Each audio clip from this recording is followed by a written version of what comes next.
Hey there! Welcome back. Today, we're going to Marble House, one of Newport, Rhode Island's most iconic mansions. Let's get to it. So my first impression of the so-called summer house was, wow, is this a French palace or a Greek temple? Turns out to be a little bit of both. Well, let me tell you a quick story about it. To my knowledge, Marble House was built as a 39th birthday present from William K. Vanderbilt to his first wife, Alva. And how could they afford this magnificent house in the first place, you ask? Well, William's grandfather was Cornelius Vanderbilt.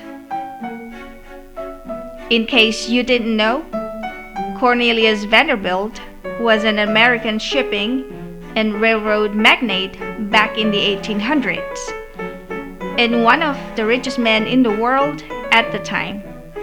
When Cornelius Vanderbilt died in 1885, he left a bulk of his fortune to his older children, William Henry and Cornelius. William Henry happened to be William K's dad. In the Glitter and the Gold, a book written by their daughter Consuelo, she intimated that as soon as her parents inherited some of that fortune, Alva embarked on her spending spree journey, some of which was a yacht named after herself, the Alva, and of course this beautiful mansion on Bellevue Avenue, a prestigious street in Newport.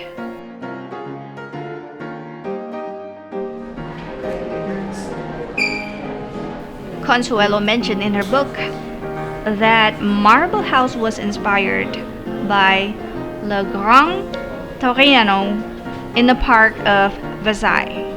Another source of information also mentioned, while on the deck of her yacht, Alva was fascinated by the view of the Parthenon perched on a hilltop.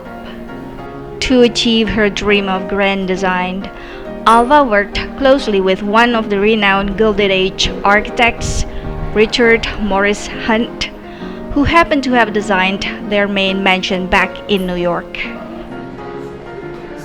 Does that name ring a bell? He was the architect of the pedestal of the Statue of Liberty. I believe the construction of Marble House took place between 1888 and 1892 and cost an astonishing $11 million, 7 of which was spent on 500,000 cubic feet of marble. The halls and staircase were built with yellow marble, the dining room red. The Gothic room on the first floor, that's located underneath Consuelo's bedroom, was their living room. It was there the Duke of Marlborough proposed to Consuelo.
Enjoy the rest of the tour, but stick around for a scenic drive.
Today, Marble House is a designated National Historic Landmark, preserved for future generations to explore and appreciate. As we walk through its halls, we can imagine the lavish parties, the societal influence, and the historical significance that this mansion holds.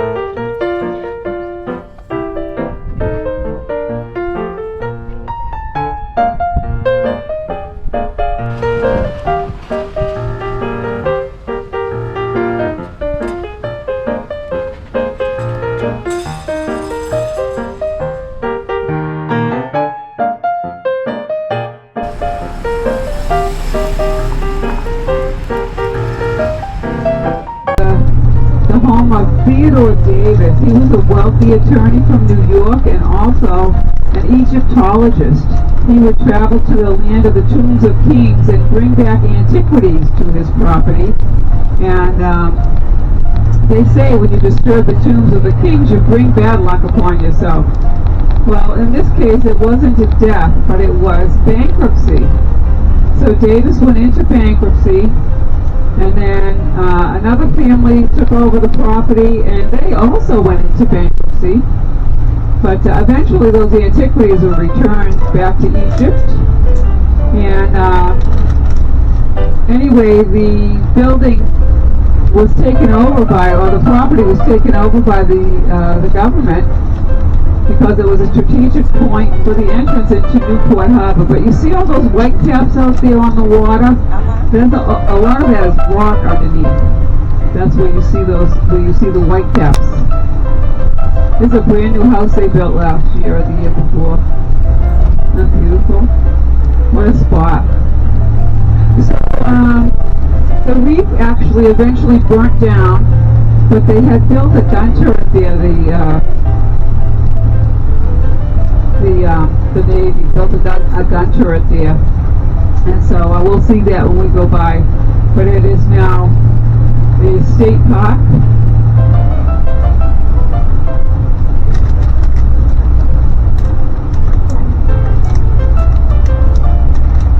Here it is. Well, this is the parking lot of Brett Point.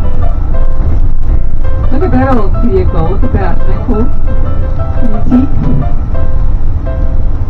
So check out all of these white caps, folks. I know some of that's wind, but most of it is from the rock. I actually came for a family event one time, and I wound up having to take refuge up on the parking lot here because the water was so deep.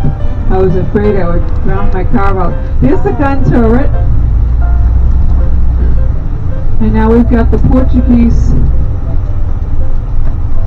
Discovery Monument here, and as I mentioned earlier, the Portuguese landed here as early as the 1500s. So now here's the entrance to the harbor. You can see why this was a strategic point, right? Why they would want to keep the harbor protected from here. Excuse me. So during the 1600s, the pirates would take refuge here. They would pay the governor part of their booty to seek refuge here. Of course, there's none of that kind of illegal stuff going on in our government anymore, right? Wouldn't that be nice? Look between the trees, you'll see the remnants of the, they took it down. Oh, is it still there? Can you see a stone entryway? Oh, there it is. Yeah. Oh, they just cleared all of those trees and stuff. But that's all that's left of the Davis estate right there. Now, during Prohibition, the rum runners used to come through this entrance to the harbor. And the most famous of those rum runners was the Black Duck. They say it had two B-12 aircraft engines and it could outrun any other boat on the water. It was painted gray on one side and red on the other, so it would confuse the authorities. And they say it could also make its own smoke screen. So, New Year's 1929, the Coast Guard was ordered not to open fire on the Black Duck. Well, there was an overzealous captain who decided to ignore those orders, and he opened fire with a machine gun. He killed 3 of the crew and injured the captain, took the boat, and they turned that boat into a Coast Guard vessel. So there is actually a replica of the Black Duck that is sometimes docked up down at Brewers and Banisters Wharf. So you may be able to see that when you go down there. Ooh, this one's for sale. You want to buy it? Sure. Let's pitch in. A couple million each. Right? Right. This one's brand new. Brandy new. So now we're moving a little bit further inland, and we're going to see some larger estates. And also, we're going to see the Newport Country Club. Any golfers on board? No golfers? That's alright, I'll tell you about it anyway. So, the Newport Country Club was completed in 1895. They had the first U.S. Open and the first U.S. Amateurs. 1995, Tiger Woods won the Amateurs. 100 years later. You might want to take a picture of this place when you see it. It rivals any of the mansions that we'll see today. Oh, here we go.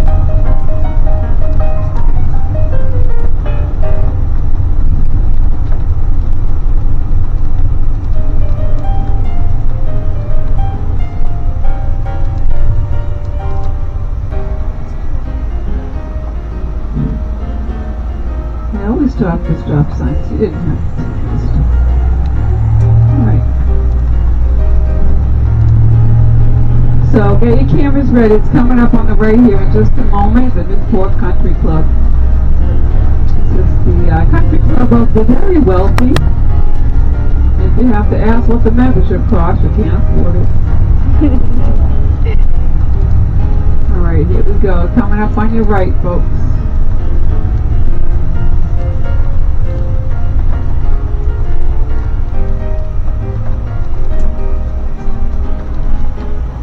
Oh my goodness, what is going on here? They're building all this stuff. Used to be able to see it nice and clear. Yeah, they must be having they have all kinds of, high level tournaments here. But they shouldn't be getting in our way. Over to our left, this area was once a Swiss village. It got subdivided some time ago. So it was all one estate at one time. So coming up, there's an estate that I have a family tie to. Unfortunately, I didn't inherit anything from it, but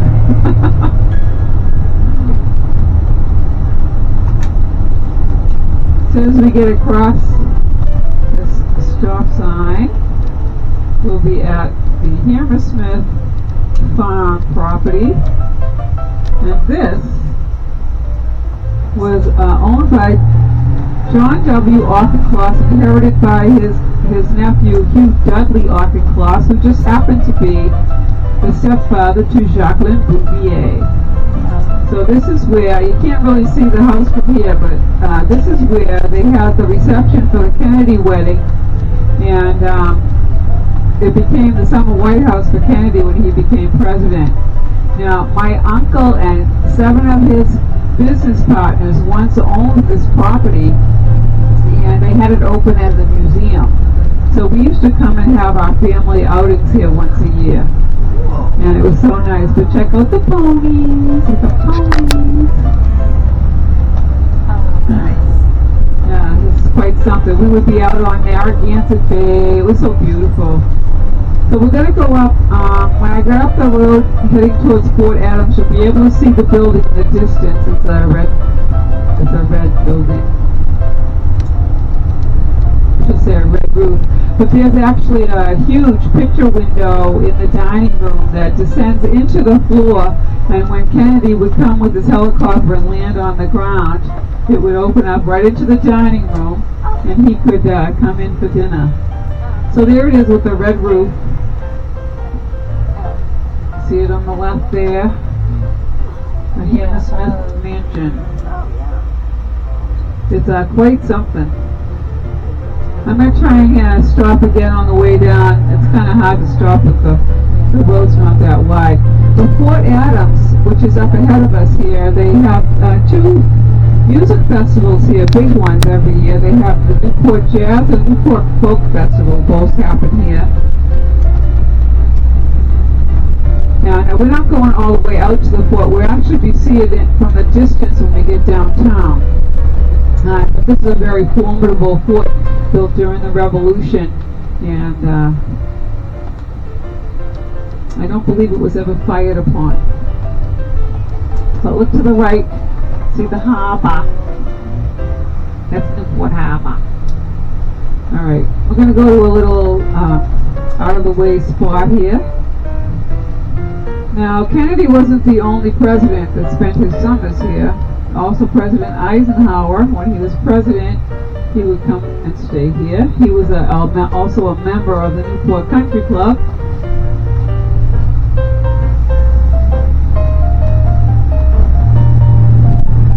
And this is where he would stay. Commandant's quarters. Pull over here for a second.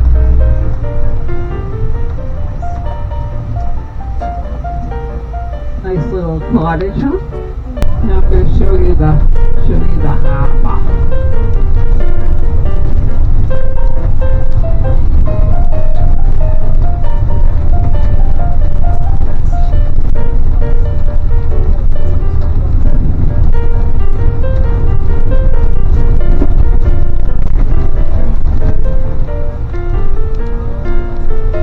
So across the way is a fort. That was a Civil War fort. And at one time during World War II, they had a net cast across to keep German U-boats out.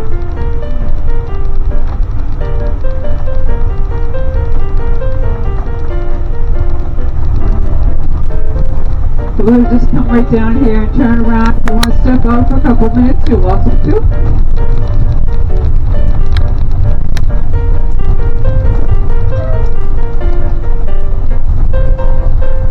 That's Fort Wetherell across the way. There's still so they used to shoot the cannons from inside the rocks over there.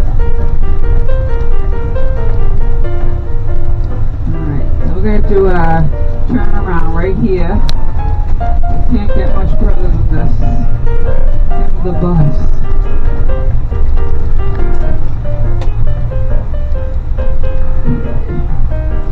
Folks, if you're stepping out, please be very, very careful because the ground is uneven over here.